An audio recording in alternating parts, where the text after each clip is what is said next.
तो चलो आज हम मिसलेनियस का एग्जाम्पल 27 और 26 करेंगे। ठीक है, तो इसमें क्या दे रखा है कि if A and B are the symmetric matrix of a same order. ठीक है, तो यहाँ पे सबसे पहले देखो एक एक करके हम देखते चलेंगे। गिवन क्या है हमारा, गिवन क्या है कि ए और बी क्या है हमारा सिमेट्रिक मैट्रिक्सेस है। तो सिमेट्रिक मैट्रिक्स क्या है कि A transpose equals to A and B transpose equals to B. Symmetricity होने के लिए, सिमेट्रिक मैट्रिक्स होने के लिए अगर भी किसी भी मैट्रिक्स का हम ट्रांसपोज निकालते हैं तो वो किसके इक्वल आता है, उसी मैट्रिक्स के इक्वल आता है। ठीक है, तो ये मैंने पहले आपको बता रखा है इसका प्रूफ। ठीक है, तो इसमें उसके बाद क्या करना है, then show that the A B is a symmetric if and only if A B is a commute that is means कि A B equals to B A. ठीक है, तो हमें शो क्या करना है, टू शो क्या करना है हमें, प्रूफ क्या करना है हमें कि ए बी का जो इन दोनों का जो प्रोडक्ट करेंगे वो किसके वो क्या होना चाहिए, सिमेट्रिक होना चाहिए। तो सिमेट्रिसिटी के लिए क्या होना चाहिए, अगर इन दोनों का हम प्रोडक्ट करते हैं तो वो किसके इक्वल आना चाहिए, ए बी के इक्वल आना चाहिए, राइट। ठीक है, तो इसके बाद हम क्या करेंगे, इसे चलो हम प्रूफ करते हैं। तो हम प्रूफ कैसे करेंगे, मान लो कि यहाँ पे ए बी का हमने प्रोडक्ट किया, किसी भी टू मैट्रिसेस का प्रोडक्ट करके अगर हम उसका ट्रांसपोज निकालते हैं तो मैंने एक रिजल्ट आपको बताया था कि A B transpose equals to क्या होता है, B transpose into A transpose, right. तो यहाँ पे क्या हो जाएगा, B transpose into A transpose. ठीक है, तो ये हमारा तो यहाँ पे आ गया। उसके बाद क्या होगा, हम बी ट्रांसपोज को क्या लिख सकते हैं, बी गिवन है, ठीक है, इंटू ए ट्रांसपोज को क्या लिख सकते हैं, ए, ये भी गिवन है। ठीक है, गिवन है हमारा A transpose equals to A, B transpose equals to B. ठीक है, उसके बाद देखो अब हमारा क्या दे रखा था, दे रखा था कि इफ एंड ओनली इफ, कब ये सिमेट्रिक होंगे, जब A B is a commute. Commute का मतलब क्या होता है कि product of A B equals to product of B A. इन दोनों को रिवर्स कर देंगे तो ए बी को मल्टीप्लाई करो या फिर बी ए को मल्टीप्लाई करो, दोनों का प्रोडक्ट क्या होगा, सेम होगा। दैट्स मीन ये कम्यूट है।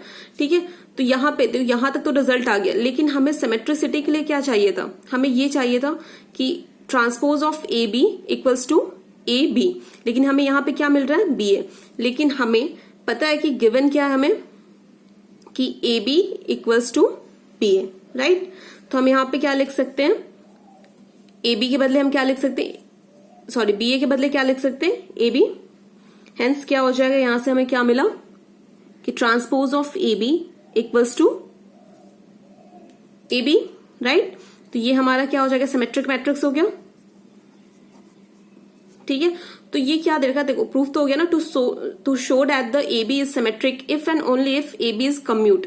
अगर ए बी कम्यूट नहीं दिया होता तो हम यहीं पे स्टेप पे आके रुक जाते, लेकिन यहाँ पे क्या था कि ए बी ए जो था ए बी के इक्वल था, हेंस ये सिमेट्रिक प्रूफ हो गया। ठीक है, तो इसके बाद जो हम देखेंगे वो हमारा नेक्स्ट जो एग्जाम्पल होगा वो होगा 26।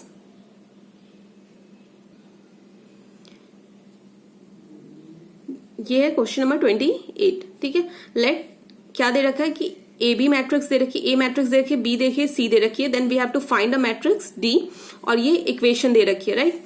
तो हम क्या करेंगे, इस इक्वेशन में बस इसकी वैल्यू को पुट कर देना है। तो यहां पे हमने क्या कर लिया, सी की हमें वैल्यू कितनी दे रखी है, 2 5 3 8 इनटू डी की वैल्यू क्या लेंगे हम, मान लो कि हमने, क्योंकि यहाँ पे 2 क्रॉस 2 का मैट्रिसेस है तो हमें क्या करना है, डी की भी वैल्यू हमें 2 क्रॉस 2 ही लेनी होगी, क्योंकि सब्ट्रैक्शन क्या हो जाता है, जब ऑर्डर सेम होता है तो ही सब्ट्रैक्शन हो सकता है। ठीक है, अदरवाइज सब्ट्रैक्शन पॉसिबल नहीं है, राइट। तो हम क्या कर लेंगे, यहाँ पे मान लो कि ए बी सी डी ले लिया हमने, डी की डी मैट्रिक्स ले ली, ये हमारा क्या है, डी मैट्रिक्स है। ठीक है, माइनस क्या है, ए की वैल्यू क्या दी है, 2 - 1 3 4 इंटू बी की वैल्यू हमें क्या दे रखी है, 5 2 7 4 इक्वल्स टू क्या है, ये हमारा 0 है। तो 0 मैट्रिक्स क्या होता है, 0 0 0 0, इसके सारे एलिमेंट्स 0 होते हैं, राइट। यहां तक तो आ गया हमारा। उसके बाद क्या करेंगे, इन दोनों मैट्रिक्स को आपस में मल्टीप्लाई करेंगे, इन दोनों मैट्रिक्स को आपस में मल्टीप्लाई करेंगे। ठीक है, तो देखो इन दोनों मल्टीप्लाई तो मैंने आपको पहले ही बता रखा है, कितनी बार बताया मैंने। ठीक है, तो क्या हो जाएगा, 2a प्लस 5C, राइट। उसके बाद क्या हो जाएगा 2B प्लस 5D। उसके सबको इसी तरह मल्टीप्लाई कर लेंगे, ठीक है। इन दोनों को मल्टीप्लाई कर लिया, उसी तरह से इन दोनों को मल्टीप्लाई करेंगे। कितना होगा 5 इंटू 2 10, 10 माइनस 7 कितना आ जाएगा 3। सिमिलरली 2 इंटू 2 4, 4 माइनस 4 क्या हो जाएगा यहाँ पे 0, राइट।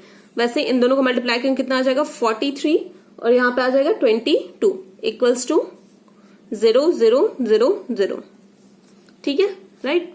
तो यहां तक तो आप जान गए। उसके बाद क्या करेंगे सिंप्लीफाई करते जाना है बस। इन दोनों को क्या हो जाएगा 2A plus 5C minus 3, right. यहां पे क्या हो जाएगा 2B प्लस 5D माइनस 0। यहां पर जाएगा 3A plus 8C minus 43, 3B plus 8D minus 22 equals to क्या हो जाएगा 0 0 0 0 0, ठीक है। अब क्या दिख रहा है कि ये मैट्रिक्स किसके इक्वल है दिस वन। तो मैंने बताया था कि जब दो मैट्रिक्स आपस में इक्वल होते हैं तो उसके करस्पॉन्डिंग एलिमेंट्स भी क्या होते हैं इक्वल होते हैं। जो A11 यहाँ पे क्या है ये है, A11 यहाँ पे क्या है ये है। तो क्या हो जाएगा 2A plus 5C minus 3 equals to 0, ठीक है। वैसे ही क्या हो जाएगा 3A plus 8C minus 43 equals to 0, ठीक है। तो इस तरह से मैंने इक्वेशन लिख ली है। अब क्या करना है यहाँ पे देखो दो वेरिएबल्स हैं A और C, इन दोनों इक्वेशन को हम आपस में सॉल्व करेंगे। B और D इन दोनों इक्वेशन को आपस में सॉल्व करके हम यहाँ से AC की वैल्यू निकालेंगे, यहाँ से BD की वैल्यू निकालेंगे। तो ये इक्वेशन आ गई। तो यहां से क्या आ जाएगा हमारा 2A प्लस 5C, 3 इधर आ जाएगा। यहां से 3A plus 8C equals to 43।